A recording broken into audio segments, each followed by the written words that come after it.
Bonjour à tout le monde. Je voudrais bien parler un tout petit peu au sujet d'organisation des cours, les examens, les concerts, etc. à l'école de musique. Date de présence.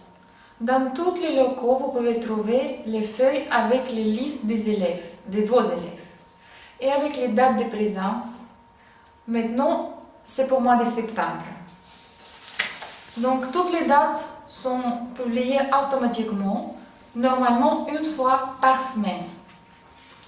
Les cours individuels ne seront pas comptés si l'élève ou les parents prévient l'école, secrétariat par email de son absence minimum un jour, soit 24 heures avant le début des cours prévus. Tout avis reçu moins de 24 heures avant le début du cours ne sera pas pris en compte.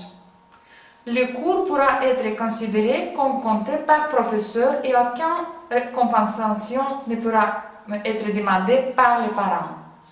Donc, en cas où, si les élèves ou les parents sont prévenus moins que 24 heures à l'avance, vous devez laisser les dates sur les feuilles. Il ne faut jamais retirer, il ne faut jamais effacer. Pour cours individuels. Ce qui se concerne les cours semi-collectifs, si seulement l'un des deux élèves en semi-collectif ne peut participer au cours, celui-ci sera donné comme prévu et alors l'élève devra être présent même dans les cas où l'école est prévenue dans le délai susmentionné.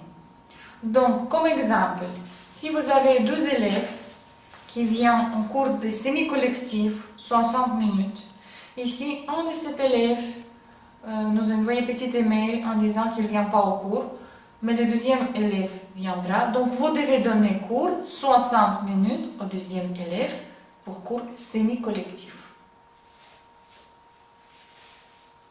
Absence et remplacement des professeurs. Si le professeur, pour quelque raison que ce soit, doit s'absenter de l'école pendant ses heures de travail, les cours ne peuvent pas être annulés. Le professeur qui doit s'absenter peut prendre une décision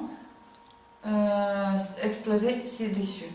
Le professeur peut lui-même trouver un remplaçant en contactant en premier lieu les professeurs de l'école et ensuite en contactant les professeurs recommandés par l'administration de l'école. L'enseignant doit également informer par écrit l'école. L'enseignant doit contacter le secrétariat ou les directrices de l'école, ne jamais laisser les messages vocaux et tenir directement au courant de la situation afin que la direction de l'école puisse prendre une décision rapide avec l'enseignant.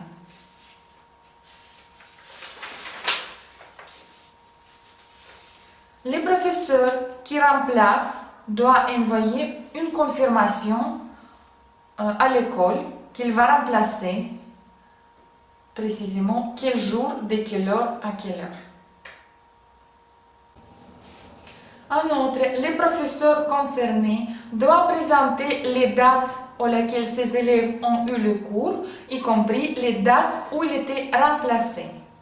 Dans ce dernier cas, il doit mentionner en rouge ou en bien tourner les dates dans la grille de présence et indiquer le nom des professeurs remplaçants. Travail pendant les vacances scolaires. L'année scolaire à l'école de musique Tchaïkovski commence toujours le 1er septembre et se termine toujours le 30 juin. Pendant toutes les vacances scolaires, nous organisons un stage de musique pour les enfants de 3 à 6 ans. Pendant les vacances et les jours fériés, il n'y a pas de cours collectifs. Pour les cours individuels et semi-collectifs, il est possible d'avoir cours selon la volonté du professeur. Dans tous les cas, le professeur a le droit de ne pas donner le cours pendant cette période. Si au contraire, le professeur désire donner les cours, il doit s'arranger un horaire provisoire avec ses élèves, mais aussi avec le secrétariat. Examen. L'horaire des examens s'organiser selon les niveaux et tous les examens des cours individuels sont soumis au programme imposé, selon l'année, les niveaux que le professeur doit impérativement suivre et auxquels il doit préparer ses élèves. Un mois avant l'examen, les concerts ou les festivals, les professeurs doivent informer les secrétariats par écrit du contenu du programme, nom des compositeurs et la pièce qui sera présentée par chacun de ses élèves. Pour cela, il devra compléter un document en ligne, donc il aura reçu les liens via secrétariat. Les morceaux imposés. Tous les enfants peuvent acheter partitions directement au secrétariat. Les partitions dans lesquelles se trouvent tous les morceaux imposés pour piano, pour la guitare et pour le violon. Pour obtenir les certificats, chaque élève doit passer 3 examens, donc 3 évaluations. Première, c'est novembre-décembre, deuxième, technique au mois de mars, troisième, au mois de juin. Et aussi, tous les enfants doivent participer aux concerts qui sont prévus au mois de décembre et juin. Pour les adultes, attention, pour les élèves adultes, ils sont nombreux chez nous à l'école. Donc, j'organise aussi 2 concerts.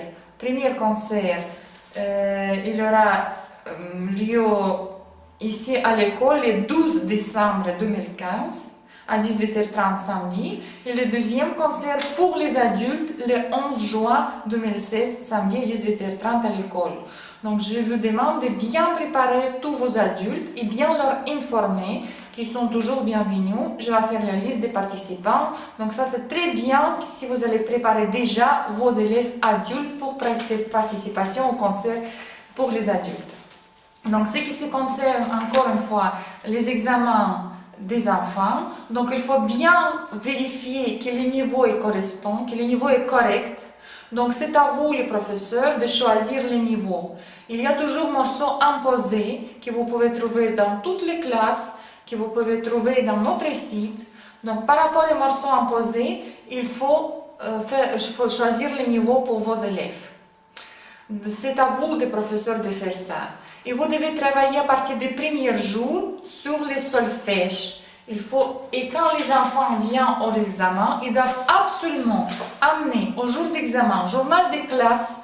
Je voudrais bien voir toutes les choses qui sont marquées là. Voilà. Puis il faut bien que les enfants l'amènent ces cahiers de solfège. Il y a les théories, il y a les devoirs à faire. Donc ça, absolument, il faut voir quel niveau. Voilà, il faut absolument, par exemple, pour pianistes, tous les pianistes doivent amener les partitions. Parce que sans partition, on ne peut pas apprendre à jouer un instrument, il faut jouer avec les partitions originaux. Je pense que j'ai dit tout et maintenant on va voir pour l'examen technique. Deuxième chose, n'oubliez pas que vous devez toujours travailler solfège pendant vos cours de piano, pendant vos cours de violon, flûte, chant, guitare. Donc, pour ça, nous avons aussi liste des partitions, liste des matériels que les enfants doivent avoir. J'ai constaté qu'à partir de septembre, pour certains professeurs, c'est presque tous les enfants qui ont acheté déjà les partitions, mais pour certains professeurs, je n'ai vu aucun élève qui a passé au secrétariat. Donc, je vous rappelle, pour l'examen de novembre, l'enfant, quand il vient au examen, il doit toujours avoir plusieurs partitions en plus, partitions pour le solfège. Première, ça c'est pour chanter clé de sol. Ça c'est pour tous les enfants à partir de l'âge de 5 ou 6 ans. À partir de 6 ans, c'est sûr qu'il faut avoir ça. Et vous, les professeurs, vous devez travailler chaque semaine. Donc, vous devez donner chaque fois une petite morceau. Par exemple, numéro 8. Voilà, pour la semaine prochaine, tu dois bien chanter. Bien diriger aussi. Il faut bien apprendre à leur diriger. Donc voilà, et la semaine d'après, vous allez vérifier comment on sait bien chanter. Pas simplement dire les notes. Chanter et diriger. Et voilà, et puis vous allez continuer. Donc ça, c'est les premières choses. À partir de l'âge de 6 ans, tout le monde doit avoir ça.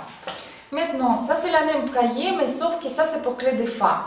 C'est exactement la même chose, le même système, tout le monde doit chanter, sauf qu'on peut commencer à partir de 7 ans. Voilà, donc n'oubliez pas que vous devez faire ça chaque semaine. Et vous devez bien marquer les dates quand vous avez demandé à cet élève de faire cet exercice-là. Maintenant, ça c'est qui est pour chanter. La deuxième chose, ça c'est la théorie. Donc chaque cours, vous devez bien apprendre quelque chose vos enfants. Donc il y a plusieurs cahiers de théorie, mais ça, c'est vous devez choisir. C'est à vous de prendre décision quel cahier vous allez choisir. Je fais un exemple. Pour les enfants de 6 ans, vous pouvez choisir les cahiers qui s'appellent les théories, volume 1. D'accord, ça c'est le cahier bleu. Donc ici, moitié de cette partition, vous avez les théories. Il y a beaucoup d'explications pour la durée des notes, etc. Et puis, il y a les devoirs à faire. Donc voilà, devoir numéro 1, etc. Donc, pour l'enfant à partir de 6 ans, vous pouvez donner à la maison, il peut faire un devoir à la maison. S'il y a des questions, vous pouvez toujours répondre à cette question pendant les cours suivants. Donc ici, comme exemple, il y a qui 26 devoirs. Donc ça veut dire que vraiment 26 cours, vous allez vite terminer. Si vous avez déjà commencé en septembre, ça va presque terminer pour décembre. Donc ça, il faut bien travailler. Pour les enfants aussi, un peu plus avancés, il y a les théories tests, année les doutes. Mais ça, c'est à vous de prendre décision. Donc ça, c'est à partir de 7-8 ans quand vous pouvez les faire, parce que ça, c'est déjà avec ton, demi-ton, etc. D'accord? Nous avons déjà acheté aussi les partitions qui ne sont pas dans la liste. Voilà, j'apprends à lire et à écrire pour les enfants de 4 à 6 ans. Ça, vous pouvez toujours aussi conseiller, parce que ça, c'est très bien fait ici. Mais ça, ce n'était pas encore dans la liste, dans vos journaux de classe. Et voilà, encore il y a une théorie expliquée aux enfants. Et ça, c'est aussi des choses nouvelles qu'on peut toujours conseiller à partir de 7-8 ans. Voilà. Donc, pour tout petit, nous avons toujours les cahiers qui s'appellent Petit Conservatoire. Donc, je dessine, j'écris, je lis la musique. C'est marqué de 4 à 6 ans. Parfois, vous avez les enfants qui viennent pour apprendre un des instruments à l'âge de 5 ans, plus ou moins. Donc, vous pouvez facilement commencer avec ce cahier. Ça, c'est le volume 1. Et ça, c'est le volume 2, les vertes. Et ça, c'est le volume 3. D'accord? Donc, ça, vous pouvez toujours travailler avec eux. Il faut bien, évidemment, que l'enfant amène ça en son examen au mois de novembre. Donc, voilà. Je pense que j'ai dit tout. Donc, tous les morceaux imposés se trouvent sur notre site. Il faut bien vérifier, s'il vous plaît. Et aussi, toutes les explications pour l'examen technique se trouvent aussi sur notre site. Et également, vous pouvez trouver dans toutes les salles et également à l'entrée à côté du secrétariat. Donc, si vous avez des questions, vous pouvez toujours envoyer un mail, mais il faut bien comprendre que vous êtes responsable pour préparation vos enfants aux examens. Donc, les enfants doivent être bien prêts. Les choses très importantes aussi, que vous avez un certain nombre d'enfants qui sont inscrits cette année à un certain niveau. Donc ça, vous pouvez toujours voir aussi sur la liste des dates de présence. Mais je voudrais bien vous demander maintenant, avant fin de septembre, vérifier est-ce que c'est bien ce niveau ou pas. Et s'il faut corriger, il faut bien corriger sur le feuille de présence, comme ça on va mettre dans notre base de données. Pour l'examen technique, ça c'est important que vous allez travailler tout de suite à partir de septembre sur toutes les gammes et sur toutes les études. Si vous avez des questions, vous pouvez nous contacter, vous pouvez passer au secrétariat pour poser les questions, vous pouvez envoyer un petit email, mais il faut bien lire d'abord toutes les conditions, toutes les explications pour l'examen technique. Il faut bien travailler avec vos enfants tout de suite à partir de septembre. Il ne faut jamais poser la question est-ce que l'enfant a envie ou pas de travailler. Normalement, c'est la réponse non. Donc, il ne faut pas poser cette question. Vous devez simplement travailler chaque semaine avec vos enfants sur les gammes, sur les études et aussi sur le solfège. Malheureusement, quand je suis à l'école, je n'attends pas toujours sur certains professeurs, j'attends toute la journée les gammes, les études et les morceaux. Donc, certains professeurs ont bien commencé à partir du début de l'année scolaire, bien travaillé sur le programme, mais pour certains professeurs, je n'ai jamais attendu depuis début de septembre aucun gamme, aucune étude. Donc, c'est vraiment important que vous allez travailler tout de suite.